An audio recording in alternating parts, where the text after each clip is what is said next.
ध्रुव राठी को भी हर कोई हेट कर रहा है, फिर चाहे वो बॉलीवुड एक्टर हो, यूट्यूबर हो या बीजेपी ही क्यों ना हो, लिटरली हर कोई हेट कर रहा है। और लोग ऐसे ही फालतू में हेट नहीं कर रहे, उसके पीछे रीजंस है। ध्रुव राठी अब तक जिन भी तरीकों से लोगों को पागल बनाया करता था वो सब अब लोगों को समझ आने लग गया है। ये एक साथ ही ध्रुव राठी की इतनी सारी चीजें सामने आ गई कि ध्रुव को एक्सपोज करने के लिए पॉलिटिक्स में भी जाने की जरूरत नहीं है। तो डेली ब्लास्ट के बाद से ध्रुव राठी और फ्लाइंग बीस्ट की कंट्रोवर्सी शुरू हो गई थी एंड द रीजन इज कि इस ब्लास्ट के बाद से किस रीजन के लोगों को मेनली हिट किया जा रहा था। तो इसी चीज को लेके एक ट्विटर यूजर ने ये ट्वीट कर दिया था कि भैया अपनी सेफ्टी के लिए इन लोगों को घर देने से पहले 2 बार सोच लेना। तो इसी का रिस्पांस देते हुए ध्रुव राठी ने कहा था कि जब भी ऐसी चीजें होती है तो सेम ही टूल किट एक्टिवेट हो जाती है। ये लोग इंडिया के लोगों में हेट्रेड फैलाना चाहते हैं जिससे सिविल वॉर हो सके, काइंड ऑफ लाइक दैट उन्होंने ट्वीट करा। एंड उसी चीज से डिसएग्री करते हुए फ्लाइंग बीस्ट ने भी ट्वीट करा, always protecting and shielding the culprits, की बेसिकली तुम हमेशा कल्प्रिट्स को बचाते हो। एंड यहाँ से इन दोनों की कंट्रोवर्सी शुरू हो जाती है जिसे फ्लाइंग बीस्ट खत्म करते हैं एक लॉन्ग वीडियो डालकर। तुम्हारे पास हाँ नंबर्स हैं जो कि हमारे सपोर्ट से आते हैं, अब वो नंबर्स ग्राउंड पे नहीं दिख रहे भाई, तो अब thank you, tata, bye bye. अब यहाँ से वीडियो को पूरा देखना, तुम्हें काफी इंटरेस्टिंग पॉइंट्स देखने को मिलेंगे जहां से तुम्हें समझ आएगा कि ध्रुव राठी एक्चुअल में करता क्या है। तो अभी जब फ्लाइंग बीस्ट और ध्रुव राठी की ट्विटर पे कंट्रोवर्सी चल रही थी तो वहां पे ध्रुव राठी मेन पॉइंट छोड़कर फ्लाइंग बीस्ट को पर्सनल टारगेट करने लग जाते हैं। और जब आपके पास तथ्य नहीं होते तब आप पर्सनल चले जाते हो। सेम काम उन्होंने सदगुरु जी पे किया। मैंने कहा वाई कांट डिफरेंस ओपिनियन, तो भाई ने ट्वीट मारा, no controversy can save your dying career. मतलब अब जो बात हो रही थी भारत इंडिया वो चली गई। जब आपके पास जवाब नहीं होता तो आप पर्सनली जाएंगे भाई किसी पे। And this is a classic example of ad hominem attack. जब आप किसी का आर्गूमेंट से आंसर नहीं दे सकते तो आप उस बंदे पे पर्सनल चले जाते हैं। कहाँ से ये डाइंग करियर में पहुंच गए। एंड द आयरनी इज जब यही चीज संदीप महेश्वरी और विवेक बिंद्रा की कंट्रोवर्सी के बीच हो रही थी तो वहां पे ध्रुव राठी का ये कहना था, क्योंकि आपका कोई वीडियो 2 लाख व्यू से ऊपर नहीं जा रहा था बिजनेस मास्टरी का। ऐसी आर्ग्यूमेंट्स की बात हम इस वीडियो में नहीं करेंगे दोस्तों, क्योंकि ये सब एड होमिनम लॉजिकल फैलेसी की कैटेगरी में आती हैं, जहां पर पॉइंट पर बात करने की जगह आप दूसरे इंसान को पर्सनली टारगेट करना शुरू कर दो। हिपोक्रेसी की भी सीमा होती है। And now he is doing the same thing. And यहाँ पे फ्लाइंग बीस्ट ने काफी बढ़िया पॉइंट रखा था कि वैसे तो ध्रुव राठी बोलते हैं फ्लाइंग बीस्ट को कि तुम्हारा करियर खत्म है, बट खुद वो अपने बिजनेस के नंबर को मैनिपुलेट करके लोगों को दिखाते हैं, लोगों को वो हाफ इन्फॉर्मेशन देते हैं जिससे उनके प्रोडक्ट बिक सके। वो आपका वो नंबर काउंट ही नहीं करेगा because that is a one time number, उसको कैलकुलेशन में लेना, इसका मतलब आप अपनी जनता को गुमराह कर। और ये सब बोला इसलिए गया था क्योंकि ध्रुव राठी ने जब अपना AI फिएस्टा लॉन्च करा था तब उन्होंने एक ट्वीट करके बोला था कि उन्होंने 36 आवर के अंदर $3 मिलियन का ARR कर लिया। ARR basically annual recurring revenue, जिसमें बेसिकली ये देखा जाता है कि बिजनेस साल का कितना रेवेन्यू जनरेट कर रहा है जो रेकरिंग हो। और ये RR सिर्फ सब्सक्रिप्शन बेस्ड मॉडल में यूज होता है, जस्ट लाइक ध्रुव राठी का AI फिएस्टा हो गया जहां पे तुम्हें मंथली पे करके सब्सक्रिप्शन बाय करनी होती है, या तुम कोई भी OTT प्लेटफॉर्म ले लो वहां पे ARR काम कर जाएगा। लेकिन अगर कोई प्रोडक्ट सेलिंग वाला बिजनेस है, जस्ट लाइक फ्लाइंग बीस्ट का प्रोटीन सेलिंग वाला बिजनेस है, वहां पे ARR हम यूज नहीं कर सकते। क्या पता किसी दिन ज्यादा सेल हो किसी दिन कम हो, वहां पे कोई फिक्स नहीं है, हम यहाँ पे कुछ भी ऐसे अज्यूम नहीं कर सकते। बट वही सब्सक्रिप्शन बेस्ड मॉडल में एक बार जितने सब्सक्राइबर आ गए वो तो पे कर ही देंगे ना पूरे महीने का, तो वहां से ये पता चल जाता है कि महीने का इतना पैसा तो बनेगा ही बनेगा। एग्जांपल के लिए मेरा कोई बिजनेस है, उसमें इतने सब्सक्राइबर आ गए कि मैं महीने का उस बिजनेस से 10,000 रुपए का रेवेन्यू जनरेट कर रहा हूँ, और मुझे फिर यहाँ पे अपना ARR कैलकुलेट करना हो तो सिंपली मैं उस 10,000 को 12 से मल्टीप्लाई करूंगा और मुझे साल का मेरा रेवेन्यू पता चल जाएगा, विच इज 1,20,000 जो कि होगा मेरा ARR। सो आई गेस इतना कॉन्टेक्स्ट काफी है। तो अब यहाँ पे देखना, ध्रुव राठी ने यहाँ पे बोला 36 घंटे में उसका $3 मिलियन का ARR था, यानी कि 36 घंटे में उसने इतने सब्सक्राइबर गेन कर लिए कि उसका महीने का 2.2 करोड़ का रेवेन्यू बनेगा और साल का उससे बनता है $3 मिलियन का जो था उसका ARR। बट ये चीज कंप्लीटली मैनिपुलेशन था, क्योंकि भाई जब आप फेमस होते हो आपके पास ऑडियंस होती है, तो जो आपको इनिशियल बूस्ट मिलता है वो आपकी खुद की ऑडियंस का होता है, हमेशा आपको उतना पुश नहीं मिलेगा। और यही मैनिपुलेशन था, क्योंकि आपको भी पता है प्रोडक्ट भले ही कैसा हो लेकिन वन टाइम तो लोग खरीदेंगे और वहां से आपको बूस्ट मिलेगा ही। और उस टेम्परेरी नंबर के बेसिस पे अपना ARR शो करा जिससे लोगों के मन में ये बैठ सके कि आपके प्रोडक्ट में इतना दम है कि लोग पागलों की तरह खरीद रहे हैं। और यही चीज फ्लाइंग बीस्ट ने भी बोली थी। यार अगर कोई पॉपुलर पर्सनैलिटी को यूट्यूबर अपनी ब्रांड मार्केट में लेके आ रहा है तो उसका एक्चुअल वैल्यूएशन एटलीस्ट 6 से 8 महीने के बाद ही होना चाहिए, क्योंकि तभी आप थोड़ा सेटल हो गए, इट्स नॉट शॉक वैल्यू और वाव वैल्यू टू योर सब्सक्राइबर्स की अच्छा है प्रोडक्ट तो चलेगा, नहीं है तो आउट हो जाएगा। और इसका एक और एग्जांपल है, जब टेक बर्नर ने अपनी एनआर्क वॉच लॉन्च करी थी, उन्होंने पहले दिन में ही 3 करोड़ की सेल कर ली थी, बल्कि एनआर्क को कितना बैकलैश मिला था। And within 24 hours of its launch वो 4 crore rupees in sales generate किए। उस टाइम प्रोडक्ट में बिल्कुल दम नहीं था, लेकिन फिर भी आउट ऑफ क्यूरियोसिटी या फिर जिन लोगों को वीडियो बनानी होगी या जो टेक बर्नर के फैंस होंगे, उन्होंने उनका प्रोडक्ट खरीदा और इनिशियल लेवल पे उनकी काफी बढ़िया सेल आई। आप दूसरे के करियर को बोलते हो कि इसका तो डाउनफॉल चल रहा है, बट आपको भी पता है एआई फिएस्टा के लॉन्च होने पे उसे कितना बैकलैश मिला था। पीपल बिलीव कि जो लोग एआई मॉडल्स को ज्यादा यूज करते हैं उन लोग के लिए 4 लाख टोकन्स कुछ भी नहीं। And on top of that एक और चीज पॉइंट आउट करके बताया गया कि ध्रुव राठी का ये यूनिक आइडिया नहीं है, ऑलरेडी इससे एक बेटर ऐप एग्जिस्ट करता है जिसका नाम है T3.chat। आपने पहले नंबर मैनिपुलेशन वाला गेम खेला, उसके बाद जब चीजें हावी होने लगी तो आपने या तो लोगों को ब्लॉक करना शुरू कर दिया या फिर वापस से मैनिपुलेशन वाला गेम खेला। तो आते हैं उस गेम पे विच इज टोकन। जब ध्रुव राठी ने एआई फिएस्टा लॉन्च करा था, इन्होंने दूर दूर तक टोकन का नाम तक नहीं लिया, जो उनके पूरे बिजनेस मॉडल का सबसे मेन एसेट था, क्योंकि अगर टोकन ही नहीं रहेंगे तो भैया एआई फिएस्टा यूज कैसे करेंगे लोग। बट इन्होंने उस चीज को लेके बात ही नहीं करी, और जब लोगों की तरफ से बैकलैश मिलने लगा, जो कि बड़ा ऑब्वियस था क्योंकि सिर्फ 4 लाख टोकन थे स्टार्टिंग में, और ये इतने ज्यादा कम है। ये चीज मैं इसलिए समझ सकता हूँ क्योंकि पिछले महीने मैंने एआई फिएस्टा को बाय करा था एक वीडियो बनाने के लिए, और जब मैंने बाय करा था तब इन्होंने टोकन लिमिट को 4 लाख से 30 लाख कर दिया था, बट वो भी काफी नहीं थे मेरे लिए। 5 दिन के अंदर 22 लाख टोकन खत्म हो गए थे मेरे। इवन जब मैंने एआई फिएस्टा को कोडिंग के लिए यूज करा था सिर्फ आधे घंटे के लिए, जिसमें चैट जीपीटी और डीपसीक का प्रीमियम मॉडल यूज हो रहा था और बाकी सारे स्टैंडर्ड मॉडल्स थे, तब मेरे आधे घंटे में 6 लाख टोकन खत्म हो गए थे। तुम खुद सोचो, आधे घंटे में 6 लाख टोकन खत्म हो गए। और ध्रुव राठी ने जब एआई फिएस्टा को लॉन्च करा था तब इन्होंने सिर्फ 4 लाख टोकन दिए थे। जब इतनी चीज कम थी तो कहीं ना कहीं तो उसे हाईलाइट करना चाहिए था, और अगर नहीं कर रहे तो ऑब्वियसली मैनिपुलेशन का गेम है, एक तरह से तो अपनी ऑडियंस को पागल बनाना ही हुआ। तो ऑब्वियसली जब इतना हिट मिला तब इन्होंने एक वीडियो में आकर बताया कि हमने स्टार्टिंग में टोकन को इसलिए मेंशन नहीं करा कि हम देखना चाह रहे थे कि लोगों के यूजेस क्या है, उसके अकॉर्डिंग हम टोकन को इंक्रीज करते हैं, और उस चीज को नजर में रखते हुए अब हम 4 लाख से सीधा 30 लाख टोकन की लिमिट कर रहे हैं। 7 गुना से भी ज्यादा बढ़ा दिया है। ये टोकन लिमिट अब 3 मिलियन टोकन्स की कर दी गई है पर मंथ पर यूजर, यानी कि अब हर महीने आप 3 मिलियन टोकन्स तक इस्तेमाल कर सकते हैं। पहले जो हमने 400K की लिमिट रखी थी वो एक टेम्पररी लिमिट थी, इसलिए मैंने ओरिजिनल वीडियो में उसकी बात नहीं करी थी, क्योंकि हम पहले हफ्ते के यूजेज पैटर्न्स को देखकर डिसाइड करना चाह रहे थे कि एक्चुअली में हमें इस लिमिट को कहां पर सेट करना चाहिए। लोग जो इन पे पहले स्कैमर का एलिगेशन लगा रहे थे उस चीज को भी यहाँ पे इन्होंने कवर कर लिया। हम वो कोई स्कैम नहीं कर रहे थे, हम बस एनालाइज करना चाह रहे थे कि लोगों की एक्चुअल में यूजेस कितनी है। और यहाँ पे ध्रुव राठी ने एक और बात बोली थी कि जो अब 30 लाख की टोकन लिमिट है, इसे 99.9% लोग खत्म नहीं कर पाएंगे।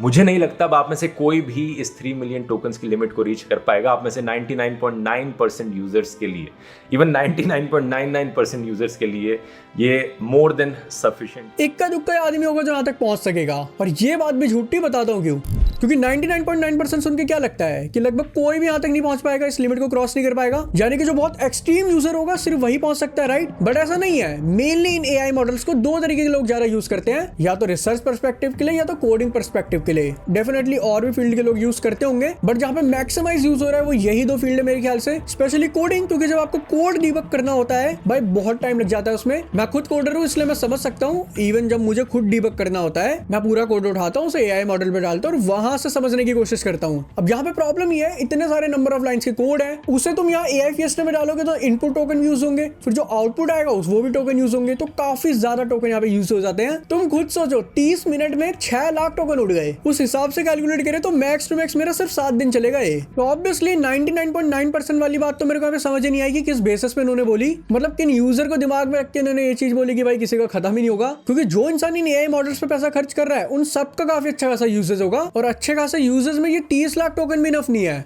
अब जो इंसान इन चीजों को कॉल आउट करेगा, ध्रुव राठी या तो उसे इग्नोर कर देंगे या फिर ब्लॉक, और यही चीज इस स्निपेट के साथ भी हुई। मेजर अपडेट्स हमने इस हफ्ते लॉन्च किए हैं एआई फिएस्टा में। हमने डाउनलोड रिस्पांस का बटन ऐड हुआ है कर दिया है। कई बार मन करता है कि जब भी कोई एआई बहुत लंबा जवाब देता है कि आप उसे पीडीएफ में एक्सपोर्ट कर पाओ बाद में, अब आप कर सकते हो इस डाउनलोड बटन पर क्लिक करके, और ये एक ऐसा फीचर है बाय द वे जो चैट जीपीटी भी ऑफर नहीं करता है। तीसरा बिगेस्ट क्लेम, ये फीचर चैट जीपीटी भी ऑफर नहीं करता है, लेकिन अगर मैं चैट जीपीटी पे जाऊं और इसे पूछूं हु इज ध्रुव राठी, तो मुझे इंस्टेंट इंस्टेंटली उसकी इंफॉर्मेशन दे देगा। और अगर मैं इसे बोलूं generate PDF for the above response, तो जो फीचर चैट जीपीटी भी नहीं देता है वो चैट जीपीटी ने एआई फिएस्टा से कॉपी करके दे दिया है। और अगर मैं इसे क्लिक करके डाउनलोड कर लूं और इसे ध्रुव राठी वाले ब्राउजर के साथ ही खोल दूं तो ये खुल भी जाता है। And this is how generative AI works. And the best part is Dhruv भाई का कोर्स है इसके ऊपर। आई थिंक भाई को खुद ही अपना कोर्स दोबारा देखना चाहिए एक बार। ध्रुव राठी ने इजी स्निपेट को इस वजह से ब्लॉक कर दिया है। एंड रेडिट के ऊपर भी मुझे एक ये वीडियो मिली की जो नई स्टार्टअप निकली है, इट्स अ कंप्लीट होक्स। मैंने उसका जो कम्युनिटी पेज है वहाँ पे जाके कुछ पोस्ट करने की कोशिश की।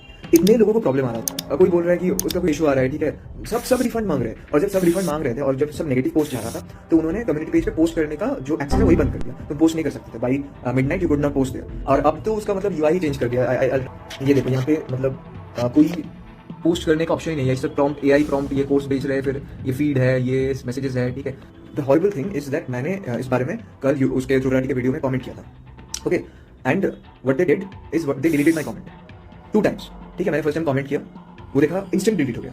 फिर मैं सेकंड टाइम कमेंट किया, इंस्टेंट डिलीट हो गया। अगर बुरे कमेंट्स तुम रिमूव कर दोगे तो लोगों को लगेगा कि ये बहुत अच्छा प्रोडक्ट है, सब बहुत अच्छा ही बोल रहे हैं। यहाँ पे प्रॉब्लम यही है, ध्रुव राठी के पास जवाब नहीं होगा तो सीधा ब्लॉक कर देंगे। और अगर उनके पास कुछ चीजों का जवाब है तो सिर्फ उतने पार्ट का जवाब देंगे, बाकी चीजों को घुमाकर ऑडियंस को मैनिपुलेट कर देंगे, जस्ट लाइक टोकन के केस में करा। यहाँ पे सिंपली आप 2 चीज कर सकते थे, या तो अपनी गलती को एक्सेप्ट कर सकते थे, और अगर आपको रिप्लाई ही देना होता है तो बिना मैनिपुलेशन के एक सॉलिड रिप्लाई दिया करो, जिससे आगे चल के लोग आपको हिपोक्रेट ना बोले कि आप फैक्ट्स को मैनिपुलेट करते हो। यहाँ मैंने एक और चीज नोटिस करी, अगर कोई भी यूट्यूबर करंट पार्टी को सपोर्ट कर दे तो ध्रुव राठी उससे सीधा गोदी यूट्यूबर या अंधभक्त बोल देते हैं, लेकिन खुद वो मल्टीपल टाइम दूसरी पार्टी को सपोर्ट करते हुए दिखे हैं। और फिर उस चीज को लेकर सेम चीज कोई ध्रुव राठी को बोल दे तो ये सीधा उसे ब्लॉक कर देते हैं। मुझे आप इनका लॉजिक समझ नहीं आता कि अगर कोई किसी पार्टी को सपोर्ट कर रहा है तो वो अंधभक्त, तो आप भी तो खुद कहीं ना कहीं किसी पार्टी को सपोर्ट कर ही रहे हो, तो फिर सेम चीज तो आप पे भी अप्लाई हो रही है। एंड यहाँ पे प्रॉब्लम ये नहीं है कि ये इस पार्टी को सपोर्ट कर रहा है, वो उस पार्टी को सपोर्ट कर रहा है। भाई जिसकी जो मर्जी है वो उस पार्टी को सपोर्ट करो, सबकी अपनी अलग अलग आइडियोलॉजी होती है। लेकिन ध्रुव राठी यहाँ पे ओपनली पार्टी को सपोर्ट भी करेंगे लेकिन अपने आप को न्यूट्रल भी बताएंगे, ये है प्रॉब्लम। और यहाँ पे न्यूट्रल वाली बात तो पूरी ही झूठ है, क्योंकि हर किसी के अपने बायसेस होते हैं, कोई भी न्यूट्रल नहीं हो सकता। 2 साइंटिस्ट ने कॉग्निटिव बायस रिसर्च करी थी पूरे डिकेड लगाकर, और उसके अकॉर्डिंग आपके थॉट्स कहीं ना कहीं किसी डायरेक्शन में बायस्ड होते ही हैं। आप कंप्लीटली न्यूट्रल नहीं हो सकते, वो भी उस चीज को लेकर जहाँ पे आपका इतना इंटरेस्ट है, विच इज पॉलिटिक्स, जहाँ पे आप इतने सालों से वीडियोस बना रहे हो। तो ऑब्वियसली अगर आप बीजेपी को हेट कर रहे हो तो आपकी भी अपनी कोई ना कोई पार्टी तो होगी ना मन में, तो जो भी चीज आप बोलोगे कहीं ना कहीं आप उस पार्टी को ध्यान में रख के ही बोलोगे। आप बीजेपी को कितना हेट करते हो आपकी हर वीडियो देख के समझ आता है। इसलिए कोई भी बात हो, अगर किसी भी तरीके से वहाँ बीजेपी को इन्वॉल्व किया जा सकता है तो वो कर देते हैं। एल्विश को रिप्लाई देते हुए वीडियो बनाई, लेकिन वहाँ एल्विश से ज्यादा बीजेपी पे शॉट्स ले जा रहे हैं। हाथरस केस हुआ था, वहाँ पे योगी जी को ब्लेम किया गया था, मणिपुर इंसिडेंट में मोदी जी को, लेकिन जब कोलकाता आर केस हुआ तो वहाँ पे उनकी गवर्नमेंट को क्रिटिसाइज ही नहीं करा। वहाँ पे पूरी चीज को जनरलाइज कर दिया कि सिर्फ एक केस नहीं, हम सारे केसों के बारे में बात करेंगे और उसके ऊपर मुझे डीप रिसर्च वीडियो बनानी पड़ेगी। जो कि बढ़िया बात है कि आप हर आर केस को ध्यान में रखते हुए वीडियो बना रहे हो, बट ये चीज तब क्यों नहीं होती जब किसी भी केस में कहीं ना कहीं से बीजेपी की इन्वॉल्वमेंट आ जाती है। तब भी आप इस अप्रोच को फॉलो कर सकते हो, लेकिन आप वो करने के अलावा सीधा उनको ही टारगेट करने लग जाते हो। पॉलिटिक्स के मैं यहाँ पे डेप्थ में नहीं जाऊंगा क्योंकि मेरे को बिल्कुल नॉलेज नहीं है, ना मेरा इंटरेस्ट इसके ऊपर, बट जितनी चीजें मैंने नोटिस करी, जितनी मुझे यहाँ पे डुअल साइड इनकी दिखाई दी कि सामने 2 केसेस है, एक केस को डिफरेंट अप्रोच से फॉलो किया जा रहा है और दूसरे केस में अलग तरीके से। जिस केस में घुमा फिरा के बीजेपी को इन्वॉल्व किया जा सकता है तो वहां पे वो चीज करते हैं जस्ट बिकॉज की वो एंटी बीजेपी है, और जहां पे बीजेपी की कोई इन्वॉल्वमेंट नहीं होती वहां पे डिफरेंट अप्रोच फॉलो की जाती है। मतलब आप खुद बीजेपी को हेट करते हो और दूसरी पार्टी को सपोर्ट दिखाते हो, वो ठीक है, उसे कोई कुछ नहीं बोल सकता। बट अगर कोई यूट्यूबर नॉर्मली भी बीजेपी की तरफ सपोर्ट दिखा दे, ये सीधा उसे गोदी यूट्यूबर अंधभक्त बोलने लग जाते हैं। बट जब सेम चीजें इन्हें बोली जाती है तो ये उस चीज से ऑफेंड हो जाते हैं।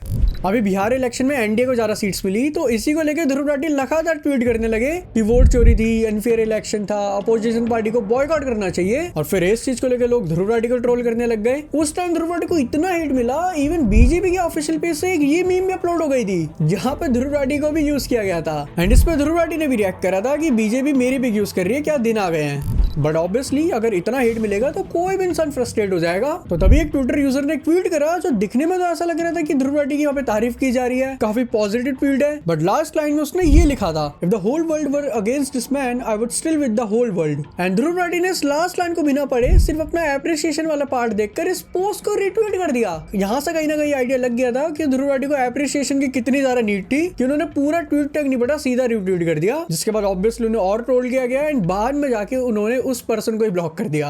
तो अब आते हैं वीडियो के फाइनल पार्ट में। अभी आदित्य धार की धुरंधर मूवी का ट्रेलर रिलीज हुआ था, तो इसी को लेकर ध्रुव राठी ने ट्वीट कर दिया कि आदित्य धार ने तो चीपनेस की सारी हदें पार कर दी, ऐसे गोर दिखा के यंग जनरेशन में कितना गलत इंपैक्ट पड़ेगा, समथिंग लाइक दैट, ऐसे करके उन्होंने पूरा ट्वीट कर दिया। ये चीज पढ़ के यही समझ आ रही है कि उन्हें इन सारी चीजों से प्रॉब्लम है, जिन भी चीजों से कहीं ना कहीं यूथ पे गलत इंप्रेशन जाता है। बट पास्ट में वो खुद ब्रेकिंग बैड को प्रमोट कर चुके हैं। उनके नजरिए से देखें तो ब्रेकिंग बैड में कितना वायलेंस है, अंदर ड्रग बनाया जा रहा है, उससे भी काफी गलत इंप्रेशन जाएगा। बट आपने उसे प्रमोट करा था, आप डार्क सीरीज को प्रमोट कर चुके हो। बट अगर इससे भी उस नजरिए से देखे तो ऐसे तो इससे भी इंटरेस्ट प्रमोट हो रहा है। माँ ही बेटी है, बेटी ही माँ है, वही उसकी ग्रैंड मदर है, कोई अपनी हार्ट के साथ ही लगा हुआ है, तीन फैमिली ट्री है, सब आपस में बिगड़ा पड़ा है। ऐसा तो फिर इस सीरीज से भी बहुत बड़ा गलत इंपैक्ट जा रहा था। बट आपने प्रमोट करा पैसों के लिए, आपने डेथ नोट को प्रमोट करा जो चाइना और रशिया के अंदर बैन है, क्योंकि वहां के बच्चे अपने नोटबुक को डेथ नोट की तरह ट्रीट करने लग गए थे, तो फ्यूचर में जाके कुछ और गलत ना हो जाए इसलिए उन्होंने बैन ही कर दिया। बट आपने पैसों के लिए उसे भी प्रमोट करा, आपके नजरिए से तो वो बहुत ही गलत था। आपने मनी हाइस्ट को प्रमोट करा हुआ है, जिसका तो एक्चुअल इन्फ्लुएंस गया था इंडिया के अंदर ही, यूपी के अंदर 2 लोग अरेस्ट हुए थे इस चक्कर में। बट आपने उसे भी प्रमोट करा।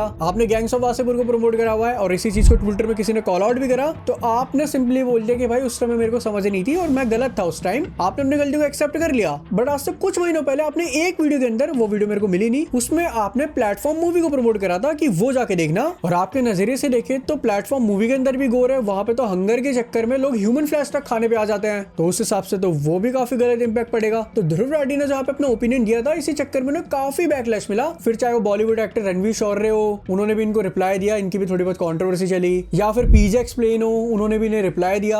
अब इस धुरंधर मूवी के अंदर ना बेसिकली इंडिया पाकिस्तान वाला सीन है, लाइक पाकिस्तान इन सब के ऊपर ये मूवी है। तो ध्रुव राठी के इसी ट्वीट के नीचे प्रणव महाजन ने रिप्लाई दिया था कि आपका मॉरल आउटरीच हमेशा वही क्यों निकलता है जब कोई पाकिस्तान का रियल फेस एक्सपोज कर रहा होता है। टेरर को ग्लोरीफाई करने के लिए वायलेंस दिखाना गलत है, बट टेरर को एक्सपोज करने के लिए वायलेंस दिखाना सही है। And you pretending not to understand this difference is the real cheapness here. Basically he was saying कि तुम्हारी रियल प्रॉब्लम गोर नहीं है, तुम मेनली चाहते थे कि इसको विलन की तरह ना शो किया जाए। मोटा मोटा बोलो तो ये कहना चाह रहे थे कि ध्रुव राठी यहाँ पे अपना प्रोपेगेंडा फैला रहे हैं, जिससे वो इसकी इमेज को व्हाइट वॉश कर सके। कुल मिला के वही सारे एलिगेशन जो लोग उन पे सालों से लगाते हुए आ रहे हैं कि उन्हें फंडिंग वगैरह मिलती है, वो अपना प्रोपेगेंडा वगैरह फैलाते हैं, वही वगैरह सब।